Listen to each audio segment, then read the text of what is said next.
അപ്പൊ അതാണ് കാര്യം. ആളിന് റെന്റിന് വീട് വേണം, അതിനാണ് എന്നെ വിളിച്ചത്. ഞാൻ അപ്പളേ ആലോചിച്ച ഒരു കാര്യമില്ലാണ്ട് നീ എന്നെ വിളിക്കില്ലെന്ന്.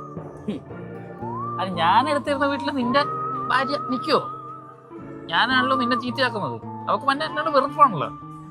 എടാ അവൾക്ക് നിന്നോട് വെറുപ്പൊന്നുമില്ല, പിന്നെ ഇഷ്ടമല്ല, അത് സത്യമാണ്. നീ അത് കാര്യമാക്കൊന്നും വേണ്ട, നീ എന്റെ കൂട്ടുകാരനല്ലേ. മിസ്റ്റർ കൂട്ടുകാരനൊരു കാര്യം മനസ്സിലാക്കണം, ഇവിടെ ബാക്കിയുള്ളവർ തന്നെ കഷ്ടപ്പെട്ടാ ജീവിക്കുന്നത്. പിന്നെ നീ എന്തിനാടാ നാട്ടിലെ ജോലിയും കളഞ്ഞ് ഈ കൊച്ചിയിൽ വന്ന് താമസിക്കുന്നത്? എടാ ജോലിയൊക്കെ നല്ല തന്നെ, പക്ഷെ ഞങ്ങൾക്ക് ഒരുമിച്ച് നിൽക്കാൻ പറ്റുന്നില്ലല്ലോ. കല്യാണം കഴിഞ്ഞാൽ ഒരുമിച്ച് താമസിക്കുന്നില്ല വേണ്ട. ഇതിപ്പോ അവിടെ ഇവിടെ ആയിട്ട് താമസിക്കാൻ തുടങ്ങിയിട്ട് 2 മാസമായി. എനിക്ക് മടുത്തുടാ. എന്നാ അവളുടെ ജോലി റിസൈൻ ചെയ്ത് നിങ്ങൾ നാട്ടിൽ പോയി ഒരുമിച്ച് താമസിക്കേ. നീ ഒരുപാട് മെയിൽ ഷോണിസ്റ്റിനെ പോലെ സംസാരിക്കും. എനിക്ക് അവൾ ഒരുപാട് കഷ്ടപ്പെട്ട് കിട്ടിയ ജോലിയാണ്.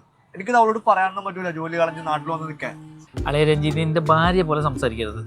ഞാൻ അന്നേ പറഞ്ഞാണ് ഈ ഫെമിനിസ്റ്റുകളെ പോയി പ്രേമിക്കാൻ നിൽക്കരുത്. എടാ നിന്റെ അച്ഛനും അമ്മ ഒറ്റയ്ക്കല്ലേ, ഞാൻ അത്രേ ഉദ്ദേശിച്ചുള്ളൂ. നീ അല്ലാണ്ട് ഇതിന് വേറെ അർത്ഥമൊന്നും കാണണ്ട. എടാ അതല്ലടാ, അച്ഛനും അമ്മയും അവിടെ ഓക്കെയാണ്. ഇത് ഞാനും അവള് ഒരുമിച്ച് ജീവിക്കട്ടെ എന്ന് വിചാരിച്ചിട്ടാണ്. എടാ കുറെ കാലം പ്രേമിച്ചെടുത്തു, ഒരുമിച്ച് നമ്മൾ മാത്രമുള്ള ഒരു സ്പേസ് കിട്ടുമ്പോൾ ഒന്നുകൂടെ മനസ്സിലാക്കാൻ പറ്റുള്ളൂ. അത്രേ ഞാൻ ഉദ്ദേശിച്ചുള്ളൂ, വേറെ ഒന്നും ഇല്ല അതിനകത്ത്.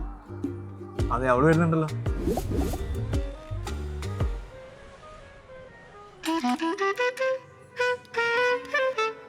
സംഭവം നിങ്ങൾക്ക് ഒരുമിച്ച് ജീവിക്കണം, പക്ഷെ നിങ്ങളുടെ കണ്ടീഷൻ വെച്ചിട്ട് കൊച്ചിയിൽ വീട് കിട്ടാനേ സാധ്യതയില്ല.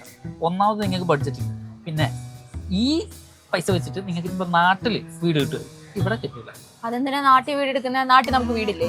ഒന്നും മിണ്ടാണ്ടിരി, അവൻ പറയട്ടെ. ഞാൻ അതല്ല പറഞ്ഞത്. ഇവിടെ നിങ്ങൾക്ക് ഈ ബഡ്ജറ്റ് കാർ പാർക്കിംഗ് ഒന്നും കാണൂല. കാർ പാർക്കിംഗ് എന്തായാലും വേണം. ഊബർ ഓടാൻ വേണ്ടി റെന്റിനെടുത്ത വണ്ടിയാണ്, റോട്ടിൽ ഇടാൻ പറ്റില്ല, അത് സീനാവും. അല്ല നിന്റെ വീട്ടിലെ കാർ പാർക്കിംഗ് ഇല്ലേ? ആ ഉണ്ട്, എന്റെ വീട് നിനക്ക് അറിയണം. കൊള്ളാലോ. അതല്ലടാ, ഞാനിപ്പോ കുറച്ച് ദിവസമായിട്ട് ഇവിടെ വേറൊരു ഫ്രണ്ടിന്റെ വീട്ടിലാണ് താമസിക്കണേ. ഇപ്പൊ നീ വന്നല്ല, നിനക്ക് നിന്റെ കൂടെ താമസിക്കാല. ഇവള് കുറച്ച് ദിവസമായിട്ട് ഹോസ്റ്റലിലാണ്, അതുകൊണ്ട് പറഞ്ഞ. അല്ല നീ മറ്റേ കാര്യം എന്നോട് പറഞ്ഞില്ലേ? നീ എന്ത് എടാ ഒരു പ്രശ്നം കൂടി ഉണ്ടാ.